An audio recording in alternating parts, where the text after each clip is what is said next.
Assalamualaikum warahmatullahi wabarakatuh. Apa kabar sahabat semua? Bersama kami RJTV, jangan lupa subscribe ya biar channelnya makin semangat menayangkan konten-konten yang bermanfaat. Sahabat RJTV di mana saja kamu saat ini. Kisah inspiratif, diam yang penuh hikmah.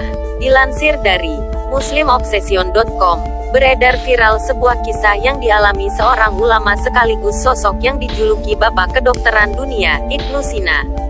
Kisah ini menarik untuk disimak dan diambil pelajarannya.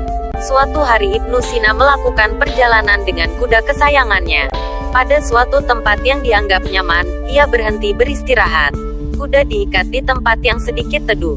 Diberi makan jerami dan dicampur rumput pilihan. Ibnu Sina tahu binatang itu tidak boleh dimusuhi bahkan disiksa. Harus disayang karena membantu manusia. Ibnu Sina duduk di tempat lebih teduh tak jauh dari kuda, sambil menikmati bekal yang dibawanya. Tiba-tiba datang seseorang menunggang keledai. Ia turun dan mengikat keledai berdekatan dengan kuda milik Ibnu Sina. Dengan maksud supaya keledainya bisa memakan jerami dan rumput pilihan. Dan orang tersebut pun duduk dengan Ibnu Sina berada. Ketika ia duduk dan ikut makan, Ibnu Sina mengingatkan, "Keledaimu jauhkan dari kudaku supaya tidak diselentak ditendang." Orang yang diajak bicara itu tersenyum sambil menoleh ke kuda dan keledai. Namun, plak, si keledai ditendang kuda hingga terluka cedera.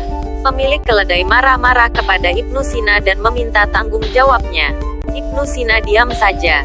Sampai kemudian si pemilik keledai mendatangi hakim dan meminta agar Ibnu Sina membayar atas luka cedera keledainya. Saat ditanya oleh hakim pun Ibnu Sina terdiam. Hakim kemudian berkata kepada orang yang mengadu, "Apakah ia bisu?" Orang itu menjawab, "Tidak, tadi dia bicara padaku." Hakim bertanya lagi, "Apa yang ia katakan?" Orang itu kembali menjawab, "Jangan dekatkan keledaimu, nanti ditendang kudaku." Setelah mendengar jawaban itu, sang hakim tersenyum dan berkata kepada Ibnu Sina, "Anda ternyata pintar. Cukup diam dan kebenaran terungkap."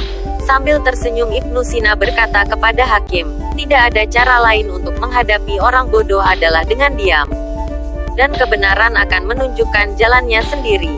Itulah sebabnya kenapa saya memilih diam." Mudah-mudahan video ini bermanfaat. Wassalamualaikum warahmatullahi wabarakatuh.